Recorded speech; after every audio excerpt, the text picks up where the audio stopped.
Mesdames et messieurs, bonsoir, bienvenue encore une fois au plateau d'Aminata.com. Nous sommes en direct de New York, comme d'habitude. Alors aujourd'hui, nous parlerons bien sûr de culture. Nous allons rencontrer une autre personnalité guinéenne avec laquelle nous allons parler de culture. Vous savez qu'El Hadji Sori Kandia Kouyaté, cet artiste international guinéen, est décédé il y a 35 ans.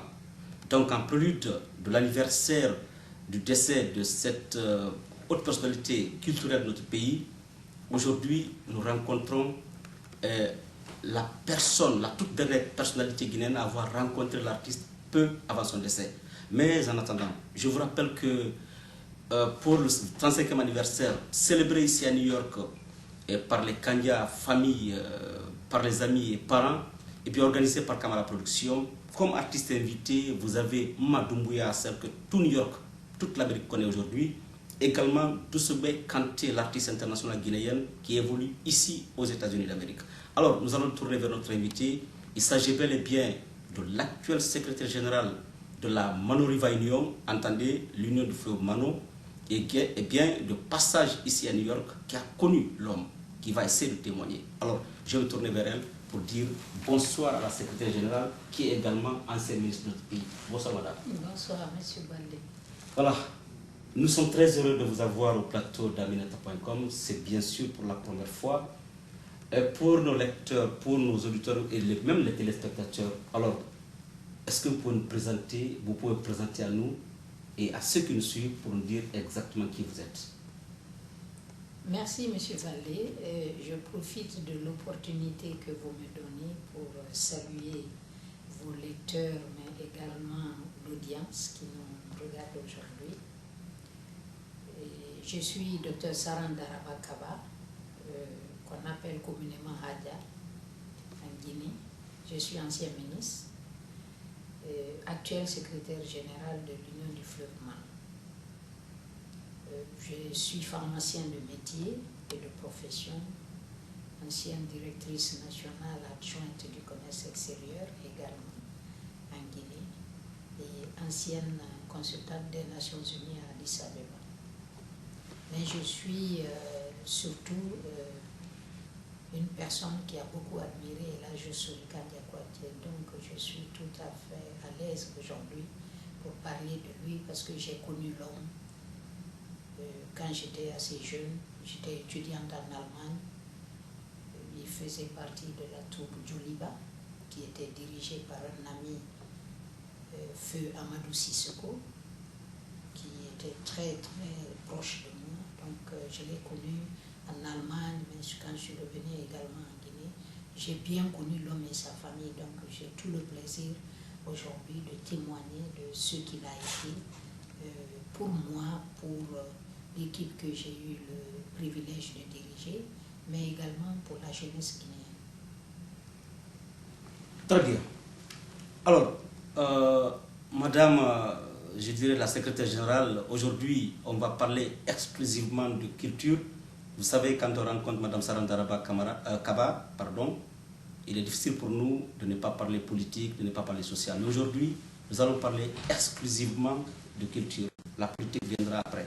Alors, la première question, en prélude du 35e anniversaire de la disparition d'El Hadji Sori Kandia Kouyaté, anniversaire, comme je l'ai dit, organisé par Camara Productions, et bien célébré ici à New York ce 25 décembre 2012 par les Kandia, parents et amis. Nous vous rencontrons aujourd'hui. Vous êtes la toute dernière personnalité à avoir, disons, rencontré ou fait jouer El Hadji Sori Kandia Kouyaté peu avant son décès. Madame, qu'avez-vous retenu réellement de l'homme? Ce que vous dites est vrai. J'étais la directrice du département stock de Pharma Guinée, qui était une société monopoliste d'État à l'époque, qui s'occupait d'importation et d'exportation de médicaments en République de Guinée. Quand, en 1977, j'ai été approchée par Feu André Levin, alors nouvellement ambassadeur de France en Guinée, pour essayer de relancer la coopération scientifique et technique entre la Guinée et la France. J'ai été mandatée par le directeur général de Pharma Guinée, feu Dr Youssouf Kourouma pour diriger l'équipe qui allait organiser la première semaine médico-pharmaceutique franco-guinéenne à Conakry. De quoi il s'agissait? Il s'agissait de faire en sorte que la Guinée renoue avec le CAMES. Vous savez, c'est le système, disons, de certification des diplômes au sein de l'espace francophone et dont la Guinée était quelque peu exclue à cause de notre politique, et je n'insisterai pas là-dessus. Nous avions des scientifiques de très haut niveau, mais qui n'étaient presque pas classifiés, je dirais, dans le système francophone. Donc, la semaine médico-pharmaceutique, le professeur Gentilini, Marc Gentilini, m'a dit, écoutez, Madame Kaba, si vous pouvez me faire jouer Solikandi Kouyaté, je serai heureux. Parce que quand j'étais étudiant, c'est lui, avec sa chanson Nina, qui me débloquait quand j'étais saturé et qui me permettait d'avoir de l'énergie pour le lancer. Alors, mon directeur était un peu embarrassé parce que n'ayant pas de lien direct avec la Solikandi Kouyaté, il ne savait pas tout comment le faire. Et c'était 2 jours avant l'événement, ça lui paraissait trop juste pour pouvoir faire cette demande. Mais je suis allée au domicile de la Solikandi Kouyaté, il m'a très bien reçu. Parce que 10 ans auparavant, je l'avais rencontré en Allemagne, j'étais alors étudiante. Il était le directeur adjoint de la troupe Joliba. Et j'avais fait le voyage de Leipzig à Berlin pour pouvoir l'écouter. Nous avons passé des soirées mémorables durant leur séjour. Donc nous avons gardé d'excellents rapports. Alors quand je suis arrivée, après disons les salutations d'usage, je lui ai dit, Elège, j'ai un Français qui est arrivé, qui est professeur, qui est important pour nous, qui demande à ce que vous puissiez chanter Nina. Il m'a dit, ah bon? J'ai dit oui. Il dit bon. Il dit, et c'est ce que tu viens me demander? Je dis oui. J'ai dit, mais nous avons peur, on ne sait pas trop. Il dit non, non, non. Il dit, si toi tu me le demandes, si c'est la Guinée qui demande, je vais le faire. Il dit, non seulement je vais chanter Nina, mais je vais chanter toutes les chansons que vous voulez que je chante. Et cette soirée a eu lieu le 17 décembre 1977 au Petit Palais et au Petit Bateau à Conakry. Alors, je vous dis, l'ensemble instrumental est venu, n'est-ce pas, animer cette soirée culturelle. Et non seulement on était content parce que c'était juste la semaine avant le fameux triplé du Hafia Football Club. Il y avait à l'époque la chanson vedette de feu Djelifodé Diabaté qui résonnait dans toute la ville. Donc il y avait une atmosphère festive dans tout Conakry, mais je vous assure, le spectacle de la Solikandi Kouyaté a fait pleurer tout le monde parce que le professeur Gentilini, mais tous les autres qui étaient là, le docteur des Arméniens, mademoiselle Schwarzenberg, tout le monde a dansé. Et puis finalement, tout le monde a fini dans les larmes parce que Gentilini a sorti son portefeuille. Il a tout l'argent qu'il avait, il l'a mis par terre. Donc, cela a été le dernier spectacle de El Hadji Solikandi Kouyaté à Conakry. C'est une semaine après qu'il est allé à Koya pour faire le spectacle, à la suite duquel malheureusement il a fait sa crise et il est décédé. Oui, vous voyez que c'est un témoignage pour toutes les générations, parce qu'il faut le savoir. Alors, nous allons rester dans le cadre de cette partie avec la Solikandi Kouyaté, mais je vais demander à notre invité de nous faire un parallèle entre, disons, le monde artistique il y a 30 ans, 40 ans et celui dans lequel nous vivons aujourd'hui. Est-ce qu'il y a du progrès? Est-ce qu'il y a des changements? Puisqu'on dit souvent, le temps passe, les hommes passent, mais les œuvres restent. Alors, est-ce que vous pouvez nous faire ce parallèle entre ces deux mondes que vous avez vécu en tant que témoin de l'histoire, madame? Je pense que le parallèle est facile à faire. Sous la Première République, il y avait une politique culturelle. Je pense que la culture était un outil diplomatique pour le régime du président Sékou Touré. Et c'était là toute la différence, n'est-ce pas? Dans les écoles, dans toutes les écoles, il y avait une troupe qui existait. Chaque élève de chaque collège appartenait à une troupe artistique et culturelle. Il y avait du théâtre à l'école, il y avait du sport à l'école. C'est ce qui a fait d'ailleurs que les meilleures équipes du continent sont nées en Guinée dans les années 70 à cause de cette politique systématique de divertissement et d'encadrement de la jeunesse. À cette époque, donc, c'est l'État qui avait une politique de promotion culturelle. Et l'État y mettait les moyens, n'est-ce pas, humains, techniques, financiers, qui permettaient vraiment ce rayonnement culturel qu'on a. Je vous donne un exemple de cela. Quand le 1er novembre 1960, la Guinée a été admise aux Nations Unies, nous ne sommes pas venus avec l'hymne national de la Guinée enregistré. La délégation guinéenne qui est venue pour l'adhésion de la Guinée aux Nations Unies est venue avec El Hadj Sorikan Dia Kouyaté. Et quand il s'est agi de jouer l'hymne national, ce n'est pas un disque, ce n'est pas un enregistrement, c'est El Hadj Sorikan Dia Kouyaté qui a chanté l'hymne national guinéen. À New York. À New York. Et c'est avec El Hadj Sorikan Dia Kouyaté que le drapeau de la République de Guinée a été monté, n'est-ce pas, à New York. Je pense que c'est le moment de le rappeler. La deuxième chose que je voulais dire, c'est que le 2 octobre 1958, la Guinée est devenue indépendante. Et une semaine après, ma génération est rentrée au collège. Nous avons été la première génération qui est venue dans l'enseignement secondaire après l'accession de notre pays à l'indépendance. El Hadj Sorikan Dia Kouyaté, M. Sellier, qui était le chef d'orchestre de la garde républicaine, Fodeba Keïta, ancien directeur des ballets africains, Alassane Diop, ancien ingénieur du son des ballets africains, étaient ceux qui venaient au lycée de jeunes filles où j'étais et au cours normal de jeunes filles où il y avait des dames que vous connaissez comme Tété Nabé, comme Madame Asta Diakité, et ainsi de suite, Madame Yatara Fatoumata, n'est-ce pas? Ce sont ces personnes qui venaient nous faire répéter en tant que chorale. Et l'hymne national a été chanté par nous sur une feuille de solfège.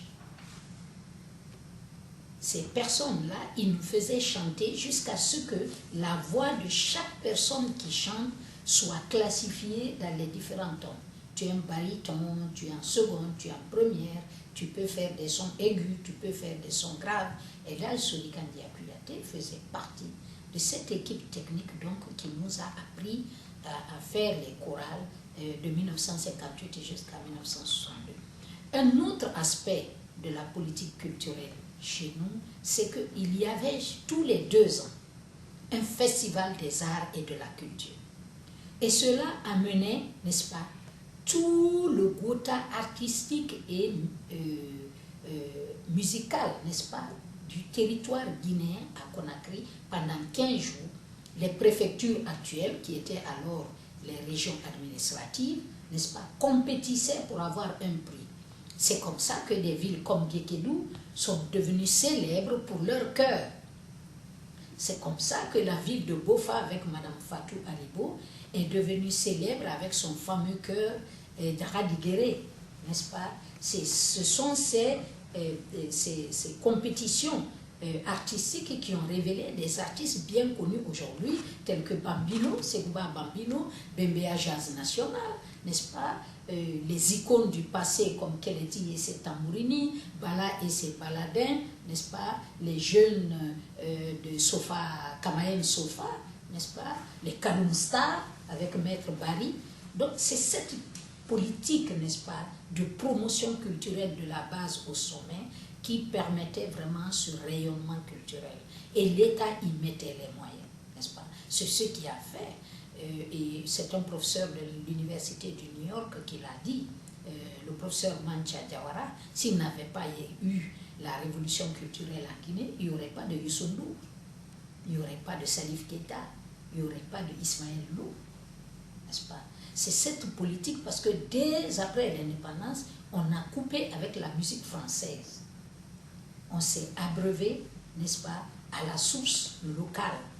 Et des équipes de la RTG, la radiodiffusion à l'époque, qui était sous la coupe d'un des meilleurs journalistes que la Guinée ait jamais connu, Alpha Ibrahima Mongo, avec sa voix extraordinaire, qui faisait les panoramas de la semaine. Nous ne l'avons pas connu. C'est extraordinaire. On n'a jamais eu un journaliste aussi prolifique et aussi cohérent, aussi convaincant que Alpha Ibrahima Mongo Diallo. Il est actuellement à la retraite, il est à Guinée, il a été ministre de l'information. C'était sa voix qui était la voix de la Guinée. Même ambassadeur ici. Hein? Donc, alors il a été ambassadeur ici.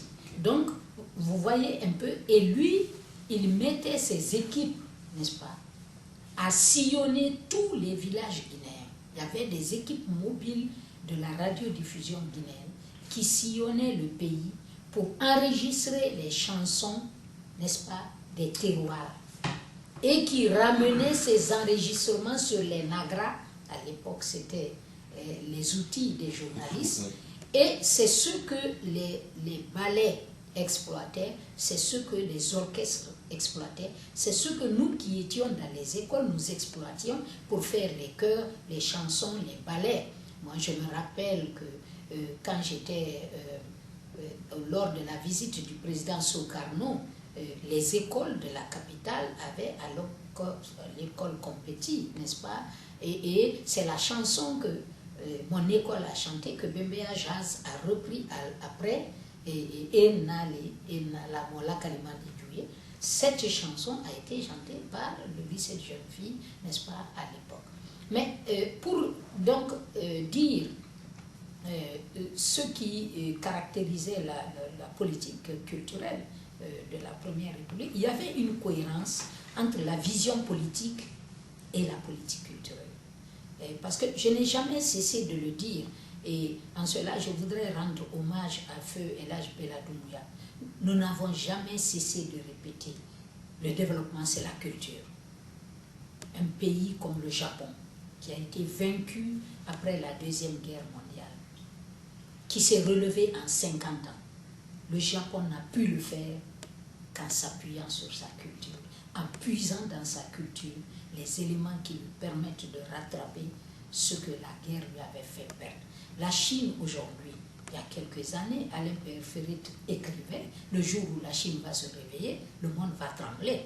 Effectivement, le monde tremble aujourd'hui, parce que la Chine s'est réveillée. Mais qu'est-ce que la Chine a fait? La Chine est incrustée, je ne dirais pas enracinée, la Chine est incrustée dans sa culture. Et donc, c'est ça qui faisait vraiment le truc. Le Ghana de Nkrumah, par quoi? C'est un peu ça. Vous comprendrez que c'est une véritable page de l'histoire culturelle de notre pays, mais je retiens ici, notre invité parle de rappel, mais moi je dis que c'est une information selon laquelle, lorsque la Guinée est venue pour son adhésion à New York, on n'avait pas la bande pour l'hymne national de notre pays. Alors c'est l'artiste Elhadji Sori Kandia Kouyaté, 35 ans depuis sa disparition, c'est cet artiste qui est venu à New York, qui a chanté, et bien, qui a assisté également et bien, à la montée des couleurs, le tricolore Hadja Sarandarabakaba, qui est à New York en ce moment. C'est un prélude du 35e anniversaire de la disparition de cet artiste international qui a marqué l'histoire de notre pays, Elhadji Sori Kandia Kouyaté. L'autre question, madame, c'est bien, vous avez parlé de beaucoup de choses sur lui. Alors, quels sont les... Est-ce que vous avez... qu'est-ce que vous avez retenu réellement de l'homme? Il semblerait qu'il était aimé, il était respecté. Est-ce que vous avez pu découvrir un secret en lui? Moi, je crois, je n'ai pas découvert, je lui ai posé la question. Je lui ai posé la question parce que quand en 1968 il est venu en Allemagne, et je lui ai dit, mais Elhadji, je dis, tu es toujours jeune. J'ai dit, tu es toujours jeune et toujours un bel homme, prêt à séduire. Bon, je le chahutais et il m'a dit non, il dit, moi je suis très fier d'être un Kouyaté. Il m'a dit, je suis très fier d'un Kouyaté, d'être un Kouyaté et d'être un bon Kouyaté. Alors moi je lui ai demandé, mais être bon Kouyaté, ça veut dire quoi? J'ai dit, je ne comprends pas. Il m'a dit, tu ne connais pas l'histoire du Mandé? Je dis, non, pas beaucoup. Il dit, alors informe-toi. Il dit, parce que sans les Kouyaté, le Mandé n'aurait pas été le Mandé qu'il a été. Il dit, moi j'ai été abreuvé, n'est-ce pas, aux valeurs mandingues et je suis fier de cela. Alors du coup, j'étais avec Elhadj, celui qui est devenu maintenant Elhadj Thierno Hassan Sow, n'est-ce pas? Je lui ai dit, j'ai dit, mais tu parles mieux Pulaar que Thierno Hassan. J'ai dit, donc, je ne comprends pas. Il me dit non, il dit, je suis Hal Pulaar. Il dit, mais ce qui me guide dans ma fonction de griot, il dit, c'est les valeurs mandingues. Il dit, moi, d'abord, je ne chante pas tout le monde. Il dit, ça c'est mon premier trait de caractère. Il dit, je sais quand est-ce qu'il faut chanter et qu'est-ce qu'il faut chanter. C'est qui il faut chanter? À qui il faut chanter. Parce que j'ai poussé mon interrogatoire, parce que ça n'était un. J'ai dit, mais tu as dit dans une de tes chansons au président Sékou Touré, Sunuku Sunto. Ça veut dire l'hyène qui a faim. Turusa Kunkonondo. Ça veut dire le serpent bois qui a 9 têtes. J'ai dit, c'est offensant comme expression. Il m'a dit non, il dit le chef fait tout ça. Pour les besoins de la cause, le chef a plusieurs facettes. Le chef a plusieurs visages. Il dit, mais moi en tant que Kouyaté, je peux le dire, il dit parce que j'ai dit au président Sékou Touré, qui est descendant de chef, il sait, et dans chaque famille de chef, quelle que soit la région dont on est, il y a des secrets qui se transmettent de père en fils. Tout à fait. Il dit, il sait, le peuple ne peut pas lui dire, moi je suis autorisé à le dire. Il dit, dans l'ensemble instrumental, nous avons fait une chanson quand nous avons compris que beaucoup de personnes lui mentaient et que dans les réunions du parti, il y avait beaucoup de démagogie. Il dit, nous avons chanté une chanson. Il dit, est-ce que tu as écouté ça? Je dis non. Il me dit, il faut que tu écoutes.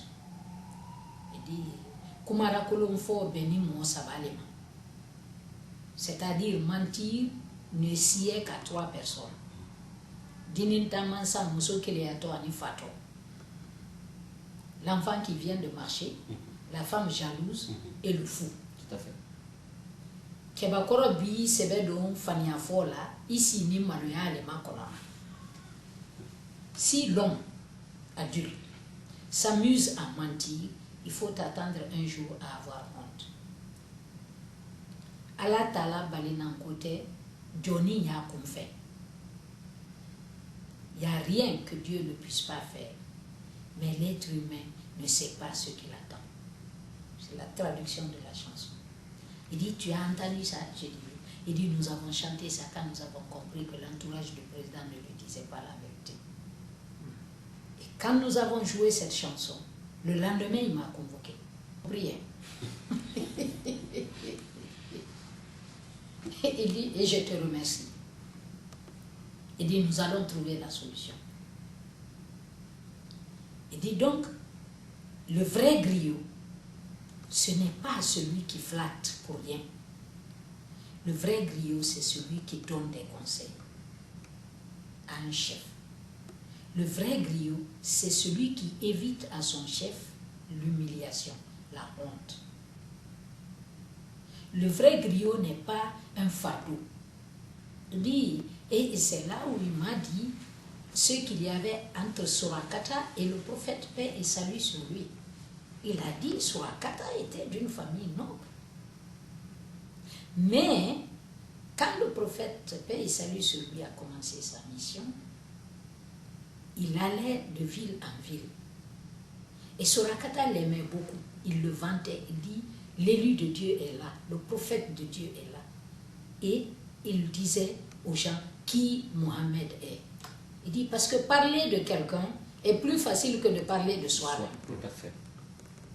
Il dit donc que c'est Surakata qui faisait que les gens accouraient avec des offrandes pour donner au prophète. Il dit, et quand le soir, le prophète partageait ce qu'ils avaient reçu en deux. Il donnait la moitié à Surakata et l'autre moitié, ses autres adeptes se le partageaient. Alors, ces adeptes ont posé la question un jour au prophète, mais pourquoi vous donnez la moitié de tout ce qu'on gagne à Surakata seul? Il a dit, il ne faut rien dire de moi ici. Donc, ils sont allés dans une ville, Surakata n'a rien dit. Personne n'est venu vers eux. La deuxième ville, personne n'est venu vers eux. La troisième ville, les adeptes ont commencé à dire, il faut qu'on retourne parce que on se rend compte que les gens ont marre de nous. Le prophète dit non, les gens n'ont pas marre de nous. Celui qui expliquait aux gens qui nous sommes, il s'est tué. Et lui, il s'est tué. Il dit donc, c'est pour cela, quand nous recevions les offrandes, je divisais en deux, je donnais la moitié, parce que c'est grâce à lui que nous gagnons. Et c'est après l'adoption de la religion musulmane dans nos zones, que ce soit les griots dans l'espace mandingue ou les Aulobé de Fouta, n'est-ce pas, ils sont ceux qui transmettent, n'est-ce pas, la sagesse aux chefs. C'est eux qui attirent leur attention sur ce qui ne va pas. C'est eux qui donnent les conseils. C'est eux qui les protègent parfois contre eux-mêmes. Parce que le président Houphouët-Boigny a dit, Dieu, préservez-moi de mes amis, je m'occupe de mes ennemis. N'est-ce pas? C'est toujours l'entourage des chefs qui cause problème. Et partout dans le monde, sous tous les cieux. Donc, pour El Hadji Sori Kandia Kouyaté, être un Kouyaté, c'était un honneur. Il pensait que c'était un don de Dieu. Et il devait l'utiliser à bon escient. C'est pourquoi il ne s'est jamais trompé sur ce plan. Il a voulu l'authenticité et il était respecté par tout le monde. Il était, en plus, évidemment, de son talent extraordinaire, qui n'a jamais été égalé, n'est-ce pas, en Afrique. Il a parcouru le monde entier. Donc, El Hadji Sori Kandia Kouyaté était un phénomène de la nature. Voilà, je pense que nous arrivons à terme de cette interview. Et je vous le rappelle, nous sommes avec Kadia Sarandara Bakaba, et qui est également la secrétaire générale de la Mano River Union, de l'Union du fleuve Mano, autant pour moi. Vous savez, nous sommes en français ici. Eh bien, pour le 35e anniversaire, je vous le rappelle, artistes invités, Madoumbouya et Dousoubé Kanté, ici à New York. Alors, la dernière question pour Hadja, c'est bien le conseil que je vous demande pour ceux qui le suivent, et surtout pour les griots. Vous avez parlé de la famille des griots tout à l'heure, qui étaient les véritables journalistes avant, et qui avaient une mission noble, et beaucoup de choses ont dû changer aujourd'hui, c'est vrai. Alors, est-ce que vous, témoins de l'histoire, vous qui avez pratiqué beaucoup de griots comme El Hadji Sori Kandia Kouyaté, pour votre mot de la fin et le conseil à ces griots qui nous suivent à son banc? Moi, je pense que les griots dans nos sociétés, c'est des institutions. Il faut remettre les choses dans leur cadre. À mon avis, c'est important. Je reviens toujours à la culture. Quand on ne sait pas d'où on vient, on ne peut pas savoir où on va. Il est important que nous revenions à nos valeurs culturelles. Il est important que nous nous abreuvions à la source. Il est important que nous sachions qui nous sommes. Parce que ça conditionne notre présent, mais ça prépare aussi l'avenir. Surtout vous qui êtes dans des pays étrangers, vous avez des enfants, vous êtes mariés, vous avez des enfants ici qui sont nés en Amérique, qui sont nés ailleurs, et qui ne sont pas donc dans le contexte culturel et social qui est le nôtre. Je pense qu'il est important de faire trois choses. La première chose, il faut remettre, disons, nos valeurs culturelles au centre de nos préoccupations. Il faut que nous sachions d'où nous sommes venus. je pense que nous avons le droit parfois d'interpréter le passé au travers de nos lunettes partisanes. Mais les valeurs culturelles n'appartiennent à personne. Les valeurs culturelles n'appartiennent à personne. Quand vous arrivez dans un village de chez nous, on dit Alueto Liro. C'est un mot pulaar. Et chez moi, on l'utilise. En Fula, on dit Denabo. Denabo, c'est quoi? C'est un terme malais. Tout à fait. Il y a tellement d'emprunts entre nos langues parce que nos communautés ont toujours joué. Et moi, je me rappelle, et permettez-moi de le mentionner, et là, je Samba Gaulo So.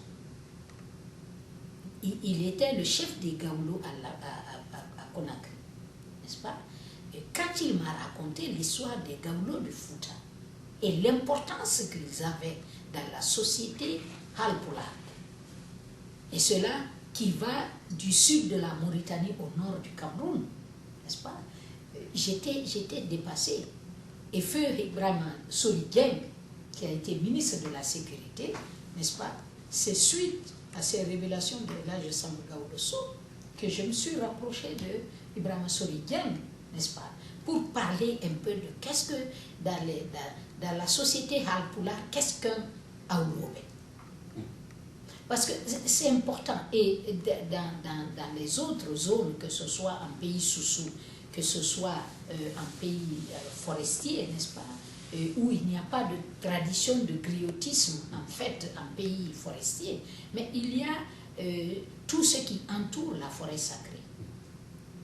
L'espace communicationnel, n'est-ce pas, traditionnel, est occupé par des gens auxquels la communauté a donné la charge de créer des canaux de communication à la fois pour les chefs, à la fois pour les administrés, mais également pour les étrangers qui viennent. Parce que le code culturel d'une société, si vous ne l'avez pas, vous ne pouvez pas vous entendre avec cette société. Tout à fait. Vous ne pouvez pas commercer avec cette société.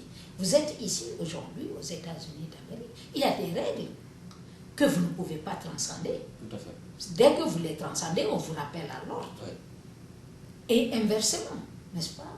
Vous-même, vous sentez que vous n'êtes pas dans l'espace qui est le vôtre, n'est-ce pas? Et donc, je pense que le deuxième conseil que je peux donner, c'est, vous avez des enfants qui naissent ici, transmettez-leur, s'il vous plaît, cette richesse diversifiée, culturelle de notre pays. Permettez que les enfants se réunissent et que vous leur disiez ce qu'a été, n'est-ce pas, notre histoire, ce qu'a été notre culture, à travers des icônes comme Elhadji Sorikan Diakouyaté, à travers des gens comme Délifodé Diabaté, à travers des gens comme Delikaba Somano, n'est-ce pas, que je me plais à citer, parce que voilà quelqu'un qui a cassé sa petite Cora monocorde quand le président Sékou Touré est mort. Il a dit qu'il ne chantera plus un autre chef. Donc c'est pour vous dire, il y a des gens sur lesquels vraiment il est important que les choses... Et je finirai par dire, il faut essayer de vendre aussi notre culture. Et c'est pourquoi je profite de l'occasion de la célébration du 35e anniversaire de Elhadji Sorikan Diakouyaté, d'abord pour vous remercier et vous féliciter pour avoir pris cette initiative et vous demander de continuer parce qu'il y a tellement de choses à révéler à la jeune génération, y compris vous-même. Il y a tellement de choses qui sont méconnues que vous seul, en tant que média, n'est-ce pas, public, n'est-ce pas, vous pouvez révéler à un nombre important. C'est pour cela qu'on parle de mass média, n'est-ce pas, pour que le maximum de personnes aient accès à des informations qui seraient restées vraiment dans la mémoire des personnes. Et malheureusement, les personnes âgées sont en train de partir, n'est-ce pas. Cette génération est en train de... Alors je vous encouragerai vraiment à vendre notre culture et je vous remercie pour m'avoir reçu sur votre plateau. Et je souhaite surtout bonne fête à tout le monde et que chacun prie pour le repos de l'âme de Elhadji Sorikan Diakouyaté et qu'on s'inspire de son exemple, n'est-ce pas. Il a travaillé pour le pays, il n'a jamais réclamé de l'argent. Ça, c'est une différence aussi avec la nouvelle génération. Et là, Sorikandia Kouyaté, s'il était resté à l'extérieur de la Guinée, il aurait été multimilliardaire. Le théâtre Daniel Sorano de Dakar voulait le recruter. Il n'a pas voulu. Il a dit, mon pays est indépendant, je vais pour contribuer à la création de cet État. Et il est venu derrière Elhadji Sidiki Bah Diabaté, qui est le fondateur de l'ensemble instrumental de la radiodiffusion nationale. Le vieux Deli Soli Kouyaté, c'est eux qui ont fait les années de gloire de la Guinée sur le plan culturel. Donc je souhaite bonne fête à tout le monde et que Dieu bénisse la Guinée. Bonne fête à tout le monde, joyeux anniversaire, merci à vous, merci à toutes. Et la prochaine fois, peut-être ça sera avec l'ambassade de Guinée, la mission permanente de la République de Guinée aux Nations Unies, reportage complet. Bonsoir chez vous.